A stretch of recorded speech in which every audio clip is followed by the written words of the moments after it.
Hello, my name is James Fisher, and this is the maiden cast, the maiden voyage no less, of Boatwriter Radio. The name, that's a working title? No, we must have conviction. The reason it's Boatwriter Radio is I'm an aspiring screenwriter, first-time boat owner, utterly novice sailor who has decided to live aboard a boat. And I decided it would be good to document this journey, at the very least for interest, hopefully a little bit of inspiration for other aspiring screenwriters, or people who want to live aboard a boat, or aspiring yacht masters. So, why am I living aboard a boat? It's a very good question. It's been an interesting year, hasn't it? I think it's been an interesting year for everyone. It is now June 2020, middle of the strangest year of my life and probably many other people's lives because of dear COVID. Last year, 2019, was a great year for me. After 9 years running my video business, it finally started to make some money, and I enjoyed not scraping by for rent each month. I managed to write my second screenplay with my dear friend Austin, a TV comedy pilot, and I met a girl. And we all know how exciting and brilliant that is, at least for the first 3 months. And it was a really good year. So I moved in with my girlfriend, January. And then February came round and did my first bits of work and did my first bits of writing. And then COVID came. And that brought about a lot of change for a lot of people. And I was very lucky. I had a roof over my head that, with government support, I could pay my half of the rent. And that was good. The not so good bits were my video business flatlined. So all projects were cancelled and nothing came in. And the other not so good bit was my girlfriend and I realised we were grossly incompatible, probably exacerbated by just having moved in and then having to be quarantined together. Yeah, she was stuck with me in a house every day, and that's bad. You've got to be patient with that one. But there were two massive positives for me that came out of that. The main thing that struck me during lockdown was kind of that peace and quiet from society. You kind of get caught up in your day-to-day, and last year I definitely got caught up in my day-to-day with the business, and society's noisy. We've learnt that from social media. It's a noisy place, and I can generally be quite susceptible to all that noise. And it drowns out my own thoughts and drives, and kind of COVID gave me an excuse to not do any work and not have to communicate with people.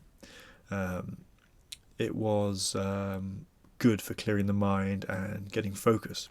And when I saw when many of my clients weren't even responding to emails, I was like, well, I guess they've been furloughed. I still don't know. It's still like 3-4 months on now. And I still haven't heard back from some of my key clients, so that was strange. But it was great. I could embrace the peace and quiet, and have a good think, more peaceful thinking than you get whenever you go on holiday and stuff. Much better, much more clarity.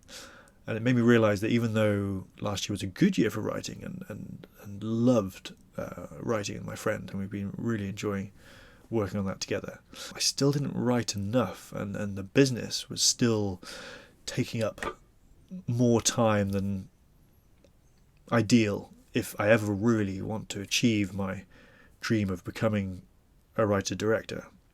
So that I got great clarity on that, and it made me realise, right, even when things pick back up, I've got to say no and just earn enough money to give myself this writing time.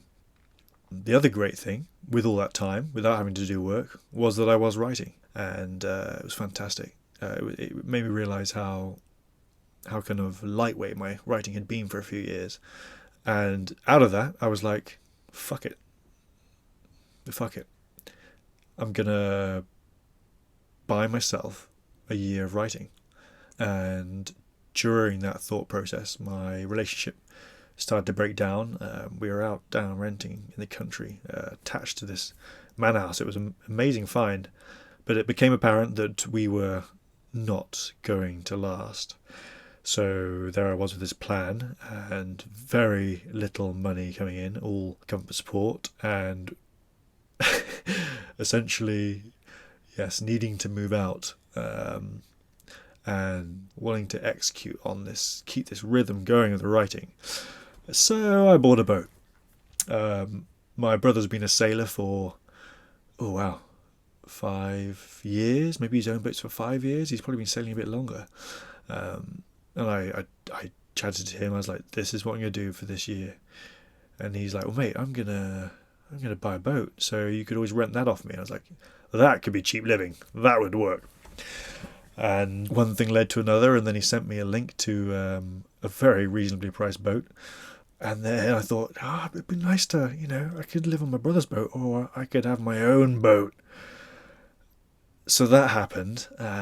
To fund it, I decided to sell my main camera from my business. I'd been lusting after it for a couple of years. Beautiful cinema camera. It is a lovely tool, but looking like I might not get to use it this year, and knowing that I could sell it and still have enough gear to operate as a business, to make money. It's up for sale. It will essentially be sold for pretty much the same price as the boat. So I do want to be a director, I do, but it has to come from the writing. So writing first. I don't know how to sail. I've never lived on a boat before, and I'm still aiming for my first breakthrough with writing. And my goal this year is to essentially write 5 screenplays, send them out to everywhere I can, get writing every day, and really, really give myself that shot. I'm 39 now. I wrote my first story when I was 29, so quite a ripe old age to write my first story. It started, that's when my writing journey started, really. I was working for a bank in Swindon. I studied software engineering, and my mum thought that would be a good idea for a safe career, and she was bloody right. There's a lot of jobs in software, and there are only becoming more, so she was not wrong. And I think after about 12 months, the sheen wore off, and I was looking out the window at these hills. We were up on the second floor, and I was looking out these green rolling hills, just daydreaming most days. And I got my pleasure from writing emails, anecdotes to people, either in my team or to people outside my team, and I remember there was one girl, dare I say her name? Oh, fuck it, whatever. God, I fancied her. She was a ray of sunshine. And I remember just writing an anecdote, a shopping anecdote, to her, and she responded back, LOL, whatever. But I remember a line saying, I really think you've missed your vocation here. And that got me thinking. Women have a lot to answer for. There was 2 or 3 things that happened in that year, 28, 29, that led me to start thinking bigger, thinking about something outside of the norm, what I'd grown up to, a path that I thought I had to lead. You go to uni, you get the job with the pension and the holidays, and then you get a car, and then you get a house and a family and a kid, and you crack on. And I know the matriarchs in my family definitely wanted that for me, and I remember thinking, it's a school 18, and be like, I'll meet the girl. I'll meet the girl in school, maybe university. We'll be married by 25, and start our family a couple of years later. And that was the dream.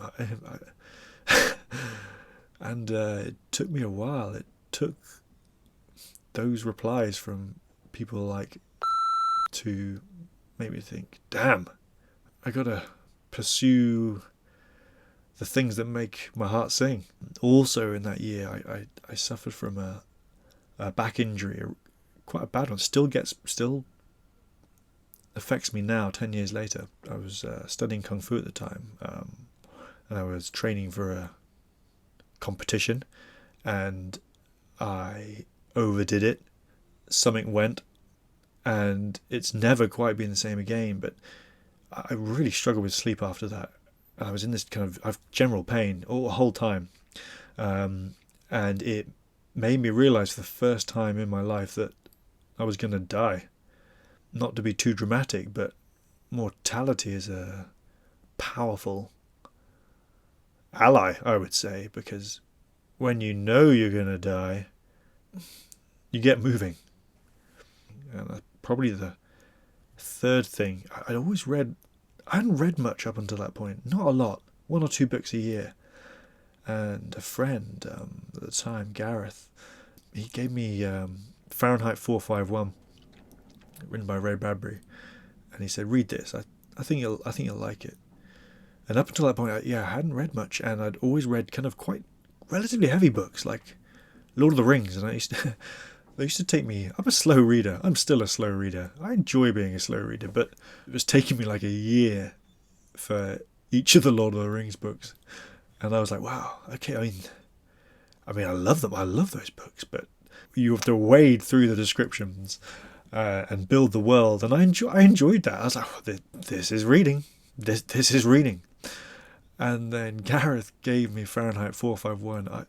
I smashed it in 2 sittings. I was absolutely hooked. The vividness of the imagery, but without having to be detailed, just these broader strokes that were so evocative. Oh man, I was like, fuck me. I want to write like this. Those things kind of combined made me really start to question my whole path in life. So I quit the job. Much to the worry of my mother, bless her. And I took a year out then. I went to America with grand plans to do this motorbike tour around the States. I haven't had the closest relationship with my father growing up. And I remember picking up the phone going, "Dad, I'm quitting." I was wondering if it would be okay to come out to you, get some headspace and work on my writing and just get just change environment.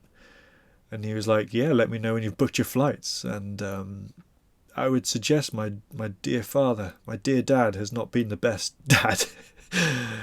Not 100% through fault of his own, but he was awesome then. That was he came through. He put a roof over my head and allowed me to write. And I did not know what the fuck I was doing. I drowned in the time. I read a lot. I read the most books I think I'd read more books in that year than I'd read in my entire life before that. I was smashing like the American classics and really enjoying them and going deep with the paperbacks too. So Stephen King, and fell in love with Stephen King through that year. But I was woefully underprepared to have a whole year and have all that time to write. And all the while I could see my money creeping down, and there was no real way to earn money out there. And so it came to the end of the year, and it was time to get back to reality, I think. And I remember ringing my friend Pete going, "Mate, I got to start earning some money. I want to keep writing, but I need some money. You know what I want to achieve. I want to make films. What do you reckon?" And he was like, "Well, just take a step towards inevitability. Why don't you film weddings?" I was like, I'm not sure about that, Pete. And he goes, "Oh yeah, no, do it. It'd be a great first step." And I did a little bit of Googling into wedding videography. And wow, I was imagining something cheesy and awful, but my God, the films out there were so cinematic, and I was inspired, and I knew I want to make those films. And there's an inbuilt story that I can capture for people and make some money as well. Brilliant, perfect, great. Headed back. Actually, before I headed back, received an email from, at the same time, after my chat with Pete, my cousin Heidi got in touch. She goes, "Oh, you've got a camera, haven't you? Do you fancy filming our wedding?" And I was like, perfect. Poor Heidi was my my prototype wedding film. And I did it, and I loved the process. I think what I didn't realise was how intense running a business would be. The switching of hats between marketing and editing and all that. I mean, it swallowed me whole, and I didn't know anyone else doing it. I didn't have enough support, and I didn't seek enough support. And so it was slow going, a slow kind of 5-6 years doing that business, which I loved for a few years. But again, writing always took a backseat. So fast forward to now, and here I am. And essentially, my big hairy goal is write 5 screenplays and sell one before my 40th birthday on the 2nd of May 2021. That's the mission. And living on a boat gives me extremely low overheads, a lot lower than rent, and I have autonomy and my own space, and also something to learn, something to keep me occupied on the weekends. So now we're on to the weekly updates. The first, what have I been here? 10 days. It's been an eventful week, oh my god. But no sailing. Sailing will come in a couple of weeks. I've got to build up to that. It has been firefighting, shall we say, or water fighting. And probably, so the boat is awesome. I love being in this space. It's tight, but I love it. But yeah, a few things broke this week. Quite quick, straight away. Yeah. First thing to go was the foot pump on my sink. A lovely little system, little foot pump. Pump the water out of an incredibly small tap, which you can't get anything under, but we'll fix that another time. So yeah, my brother helped me fix that one. We got a new pump in, 50 quid later. Not too bad. It's not too bad, is it? But yeah, fix that. Next to go was the toilet. Quite critical. In the marina, you shouldn't really do number 2s. In the marina, it's not social. You shouldn't be pumping those out into the marina. But number 1s, especially in the middle of the night, very handy to have a toilet that works.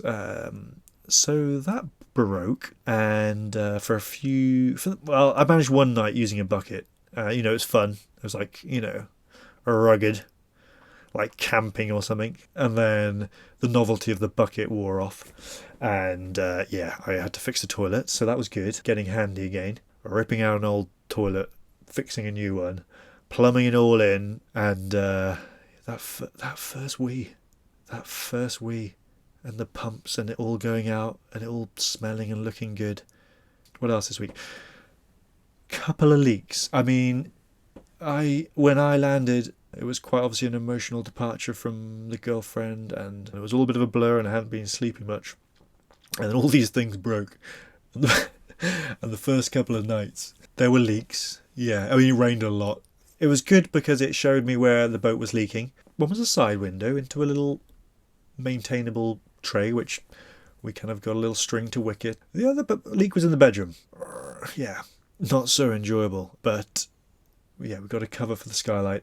I say we, my bro Oliver, he was while I was blurry-eyed coming into this new world and going, what the fuck have I done? He was kind of helping me tackle these first problems in the first few days. And then the next thing was, the auto bilge pump. There's an engine bay with an area at the bottom which catches all the water and oil, and the auto bilge pump had been turned off. And I noticed it was quite high in there and very black. So we got that back on. And now I still got to clean the engine bay up and work out if there is a diesel leak or an oil leak, or whether it was just from when the engine was serviced. So that was fun. And to wrap this first week, 10 days off, I decided to have a little dip in the marina. Fell in, yes. Very strange. I was bringing the hose around to fill up the water tank. Enjoy using my new foot pump in the sink. And the hose got caught on something. I turned to free said hose, give it a little yank. I was upright 1 second. I tugged, and I was just in the water. I was just in the water, thrashing, wondering how the hell I was in the water. And my little flip-flops were floating away into the marina. And I was desperately looking around, just making sure no one had been antisocial and flushed their number twos into the sink nearby, and a lady came around, and she was like, you looking for something? And I was like, yeah, my feet. So that happened. A little bit embarrassing. Of course, I took a picture and put it on Instagram. You can follow me at Fisher Pros, and everyone on Instagram found that fun too. So thanks, guys, for the Schadenfreude love. What else this week? Living challenges. Everyone was saying storage. It's a boat. You've got to have your whole life on boat, and I have put a lot of stuff into storage, posters and books and stuff I just don't want to get rid of. There is enough storage on here to live on, and I've enjoyed cutting down how much clothes I've got and getting rid of anything unnecessary. So I have got some books aboard, as if you're watching on YouTube you can see behind me. But yeah, I've got enough to live. I'm not lacking. So storage has not been a problem. What has been a slight problem is the dinky kitchen. It's bijou, I would suggest. You've got to play a little game. It's like those puzzles where you've got one square you can move the pieces into, and whenever you're cooking or washing up, you've got to kind of strategically move things around. So I think I need to work out where I can put away some fold-up areas to do my cutting or do whatever. But the oven's great, gas oven, and I was very excited. I took a tape measure to Tesco, and because I knew the width of my oven, and I wanted to make sure that a pizza would fit in it, and I was really looking forward to a pizza on board. Got my tape measure out in Tesco in the freezer section. Everyone walking around with masks, keeping 2 distance. I was like, yes, pizza fits, yes. Only to get home to realise my oven doesn't work. I haven't quite worked out why it doesn't work. The hobs work, the grill works to a degree, but the oven doesn't work. So yeah, no pizza for James this week. There is a snagging list, I would suggest, of things I've got to fix. That is on them. Oven. I need an oven. I need a weekly pizza. There's got to be a cheat night. What else have I found challenge? Making bed in the morning. It's a weirdly tight space. Cleaned and tumble dried my sheets, and it is even harder to change the sheets. I find it hard generally in a house with the space. Everyone's got their little tactic for changing the bed sheets. You're whipping that sheet down over that duvet. I cannot do that here. It is a wrestling match in there, and even when I've changed it and made the bed, it still looks bloody awful. Other challenges? Wind. When it is windy, oh fuck, do you feel it? And for the last 2 days I have felt it. It whistles through the masts in the marina, so it's quite noisy. But the rocking, I like it. It sends me off to sleep. It's like being back in my mother's arms, which is like what they say taking heroin is like, apparently. That you're a babe back in your mother's arms. I wouldn't suggest being on board a boat is like taking heroin, but it's nice. I can make the room dark. It's now dry, and I'm sleeping quite well, so that is a big win for me, because I'm not a fun person to be around when I've had sleep. And what have I learnt this week? I've learnt a lot. The heads. Does anyone know what the heads are? The toilet on board the boat. I need to look up why it's called the heads. And I'd heard the term, the Americans use that term, hit the head. The other thing I've learned is GRP. It stands for glass reinforced plastic, which is fiberglass. Maybe I've come across that term before, but everyone was like, oh, what hull have you got? I was like, oh yeah, GRP. Oh yeah, GRP.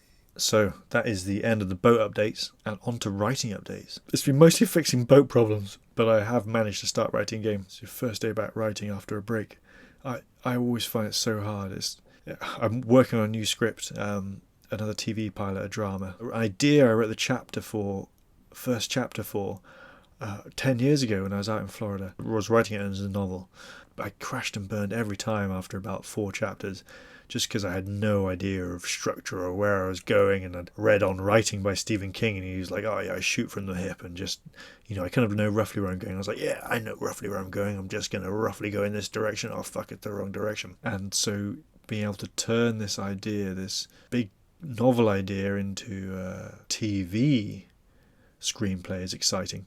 I can tackle the pilot, and I can send that pilot out to competitions and hopefully get some feedback on it. It's a challenge because I wrote the novel, the first few chapters I did, it was all first person. Loads of exposition comes from the protagonist. So yeah, I am having to get very clever on the exposition without it being too much of a forced conversation with someone else, or so that's a good challenge. So yeah, the first rejection for PC Fisher has come in. We heard nothing, which is essentially the same as a rejection from Film Market Hub. They were running an online pitch competition. Unfortunately, didn't make it through to that round. I'm going to put the poster and stuff on Instagram. Again, it's Fisher Pros. That's Fisher as in fisherman. I'm in the right place, huh? And pros as in pros from writing, not pros as in professionals.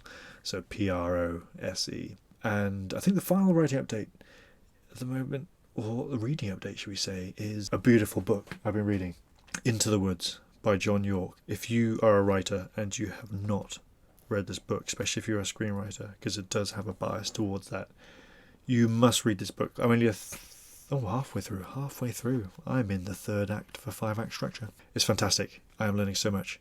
So I highly recommend that book. And that is it for the first podcast, the maiden podcast of Boatwriter Radio. So, good night, sailors. I can't do it. I can't do good night, sailors. That can't be the sign off. Look, the sign off is work in progress. I don't think it can be good night, sailors, but we're going to go for it tonight. You've just got to embrace it. Good night, sailors.